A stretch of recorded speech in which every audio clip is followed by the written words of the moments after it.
Welcome back to the channel, you Kookz. I'm Danny and this is Kevin, and we're the Van Kookz. We've been traveling by van for 5 years, and we are here to show you some of the tips of how to get into van life. I know a lot of people find barrier to entry because they can't afford it.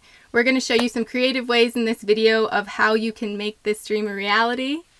So stay tuned. We're going to show you some creative tips on how to finance the van, and also ways to basically save the money to buy the van. And then we're going to show you a whole new way to finance the build that you've probably never seen before. So stay tuned. It's a 4-step process and we're going to dive into it right now. So step 1 is start paring down and stacking that cash. Like if you are watching this from your home, look around. You have a ton of things. Start seeing dollar signs.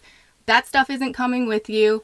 I don't recommend having a storage unit because in the end, you're going to be paying more money to own that stuff and keep it in a dark storage space when you could just sell it up front now. Like over time, you're going to be paying for that stuff's rent, in a storage unit. So I say pare down as much as you can and stack cash, because cash, you're going to every time we've bought a van, we've walked up with a stack of cash and we've offered $4,000 lower than what they wanted. And if they didn't take it, we're like, okay, we'll just find something else within this price range.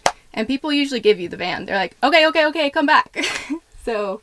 Yeah, and also, so a few ways to kind of pare down. What we've done in the past is it took us quite a bit of time. So don't rush into the van life. I know you're anxious and you want to get into it, but we sold a lot of stuff on Craigslist and eBay for a long time. Danny called me the inventory manager. I was just collecting boxes, shipping stuff off. We sold everything: old watches, sunglasses, clothes. Scratched sunglasses, openly scratched sunglasses. We showed pictures and people still bought them. Yeah, jeans, designer, whatever. People are out there trying to find a deal for these material items. So if you got them, you just need to kiss it goodbye. Also, we've had a lot of success selling things at the pawn shop. So that's a good one. We didn't even know about the pawn shop, but we found out about America's corporate pawn shops. And what happens is you bring in something, like we brought in our PlayStation, super old PlayStation, and they just looked it up on their computer, what were people selling it on eBay for, and they gave us that price. So it's no haggle. You walk out with cash. You don't have to meet someone in a parking lot for Craigslist. Yeah, you might get more top dollar selling through eBay or Craigslist, but then you do have to do the back and forth. To answer a bunch of questions. And also we had some garage sales. We sold a lot of our furniture, our couch. We just cleared the house out. And once we were pared down, we were finally ready and we felt comfortable. And we also picked up lots of shifts at work. We picked up separate jobs, and we had an end goal in mind, so we were very driven and focused to get to that goal and get the cash so we could buy a van and start our new life. And to give you an idea of how much stuff we sold, we moved to Seattle from California in the biggest U-Haul that they rent out, and we moved back with the smallest trailer. Thank goodness to my mom for allowing my high school bedroom to be kind of my storage place for things that we did want to keep and not rebuy if this life didn't work out. Yeah, so start hustling out there. Get rid of your things. They're no longer going to serve you when you're living this lifestyle. And I promise you they'll feel like a shackle if they're in storage. Yeah, we have friends that have storage units and we kind of feel bad for them when we're like, you pay how much for storing what? Take a picture of it and get rid of it, A storage unit makes sense if you're trying van life out for a little bit, but eventually you're going to want to sell all that stuff. So start paring down right now. Look around, you got flat screen TV, that's not coming in here. So, But also, when we went to the pawn shop, we kind of got a little bit more encouraged to sell a lot more of the things that we wanted to hold on to, because we were like, well, that's $35 here. So like, we'll just come back and buy it at the pawn shop. Like, why buy it brand new, you know? Yeah, it's very true. There's a lot of places where you can sell your stuff. I'm sure you all know of them. Pawn shops is one of the ones that people really overlook and think they're kind of grimy, but they're kind of awesome and easy.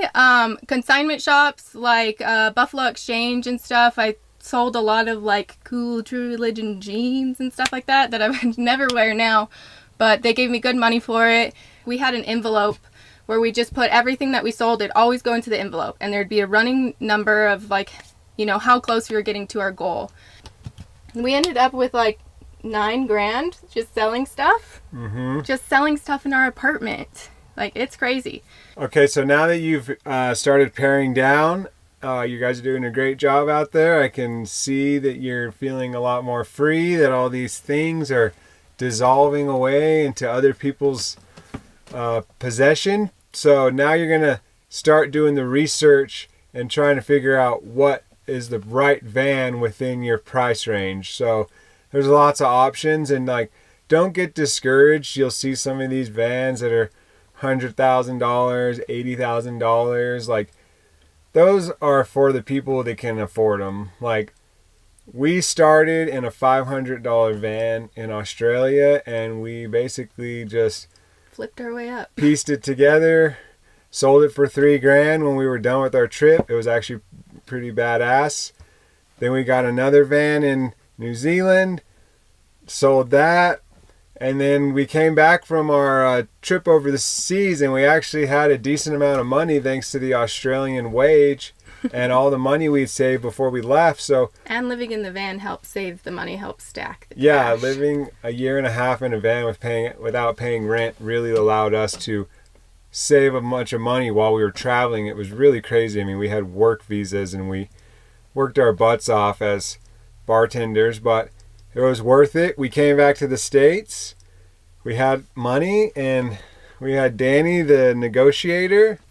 When we would go to see the van, we'd bring the envelope of cash that we had, and that was our budget. Sometimes we would go to see vans that were like $15,000. We had 11, and we would be like, this is what we have, like, take it or leave it. Like, we legitimately don't have any more.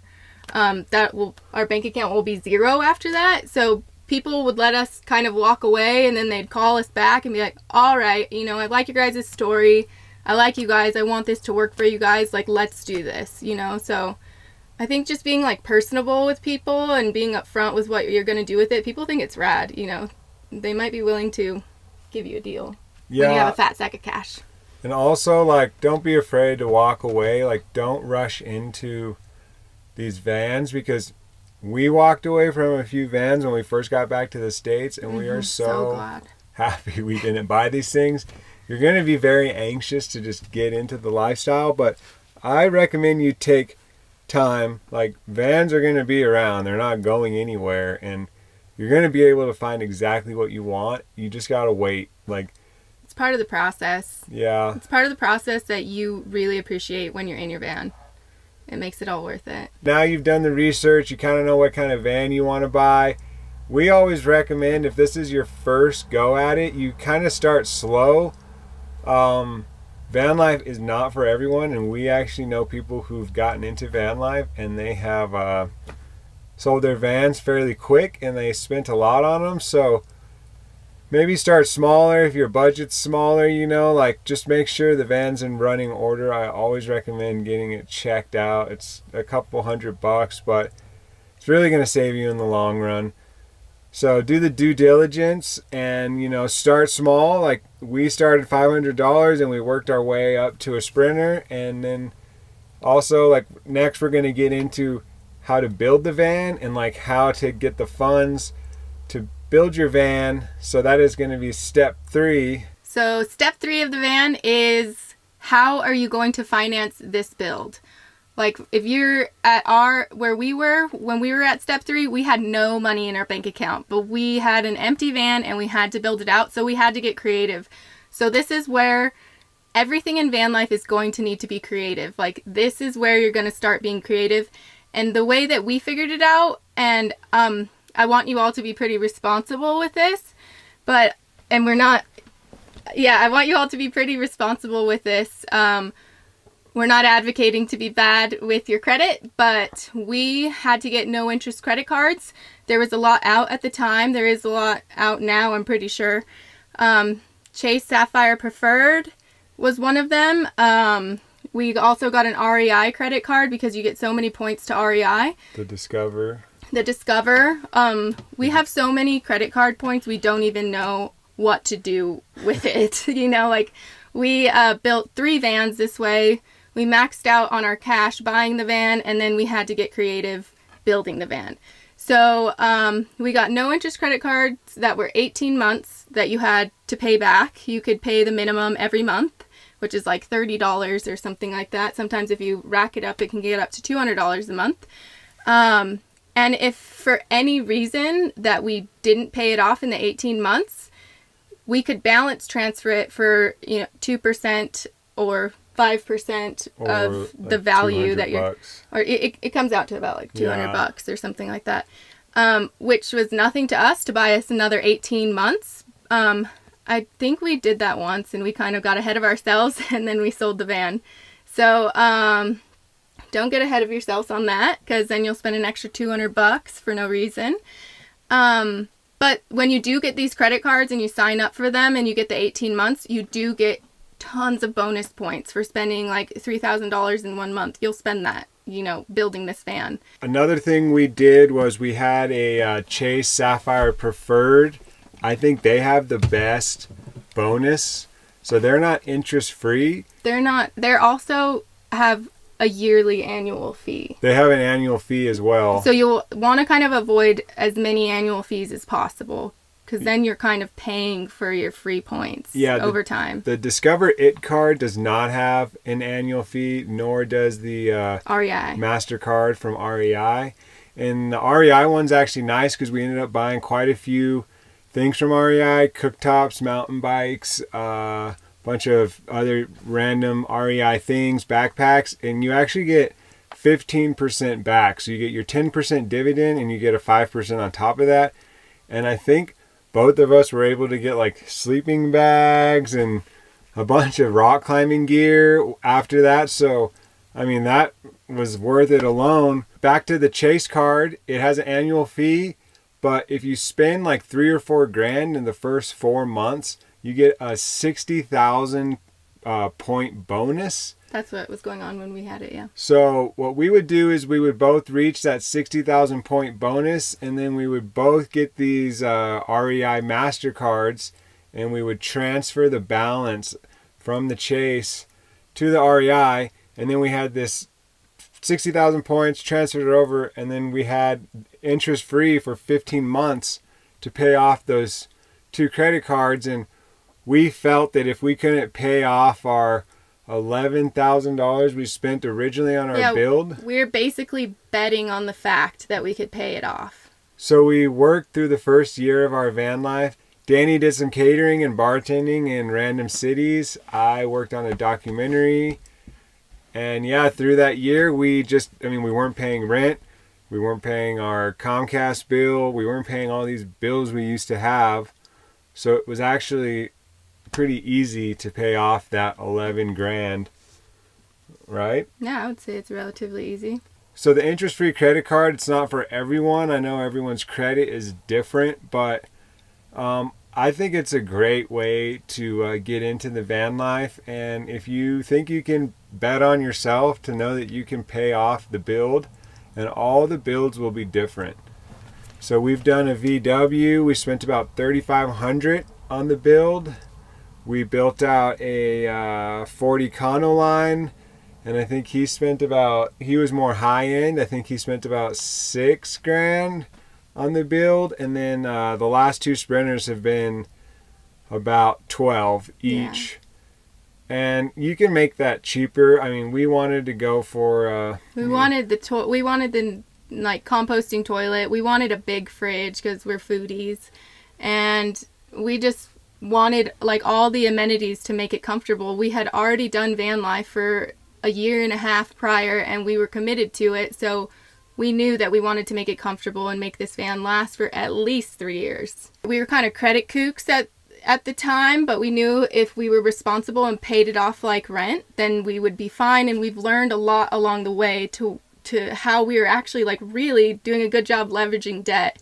And we wanted to share that with you guys because I feel like if you have good credit, like you can leverage this debt in this weird time of like not having the money to do things, the cash flow. Yeah, so with that being said, that was step 3 is financing the build. Step 4 is building the van. I mean, lots of people, they don't think they can do it, but dude, we've seen so many people out here that have built their own vans. They've made it work. This van was the first time Danny even used power tools. So you guys got it. We have so many videos. Like right now, we have this complete how to build your van step-by-step video. We worked a lot on it so we can help you guys simplify the process. That video also goes with what's on our website, which is a step-by-step how to build a van if you like reading. So check that out at vankookz.com. Here. And then, yeah, you just got to get into it. We have tons of resources on the website, on our YouTube channel. So if you guys want to subscribe to the channel and just go ahead and feel free to binge watch. But yeah, so you're going to build the van and like we can... So step 4 is building the van. There's so many resources on YouTube to find out how to build a van. Don't underestimate yourself. You guys got this. Like... There's so many people out there trying to help you do this. Use YouTube University like we did. Yeah, and if you are kind of worried about building the van, there's companies out there that will do it, but you're going to pay around 10 to 20K in labor. So 10 is low. I mean, dirtbag rigs. Oh yeah, true. So there's people out there that can help you get into a van if you're going for something basic, but it is going to be more expensive to pay someone to build it. So that's going to be a whole new, you're going to have to get even more creative than us on your financing. Yeah, I don't know if a lot of people would take a credit card for that kind of. Yeah, but look into debt consolidation loans as well. Yeah, that's a good point. One of the ladies that bought our most recent Sprinter, she was the first person that was on it. She wanted it, but she was like, I'm having trouble getting loans. Like I tried RV loans, I tried this, I tried that. And that is the story about buying these things is no one will finance you, which is why I said earlier, if you got a lot of money and you want to be an angel investor, like people need your money, you know, they need your money because the banks aren't doing it right now. They think it's too much of a risk. They don't realize that people can probably pay it back easier with no rent, you know, like they just don't understand it. So the lady finally eventually got a debt consolidation loan. She just said, you know, I have tons of credit cards and I want to wipe out all the interest rates and just have one interest with you guys. And they were like, okay, how much do you need it for? And she wrote it for the exact price of the van, wrote it in Kevin's name, and that's how she bought the van. So if you are having trouble getting loans, that's a great way to go to avoid them saying no to you. Just to wrap the video up, we're just going to kind of recap. So step 1, you need to start paring down. Like right after you turn this video off, get an eBay account or Craigslist and just say bye to your things because they're not going to serve you anymore in this lifestyle.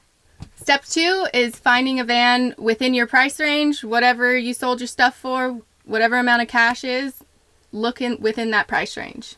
And remember, just start small. Don't go big. Don't go overboard on step 2. And we're going to make a video kind of about the pros and cons of each vehicle. I know a lot of people out there look at the ProMasters and look at the Sprinters and think they're the same thing. They're not. We can go over a lot of that in another video. Yeah, so once it's up, we'll link it here. And then step 3 is financing the build. So we went through all those options, and I think it's one of the best ways to do it. You're just going to have to gamble on yourself there. And step 4 is building the van. And, you know, once again, check out the vankookz.com and check out these wonderful playlists that we've been working on for the past 3 years. And with that being said, we thank everyone in the Van Kookz family so much for following along on the journey.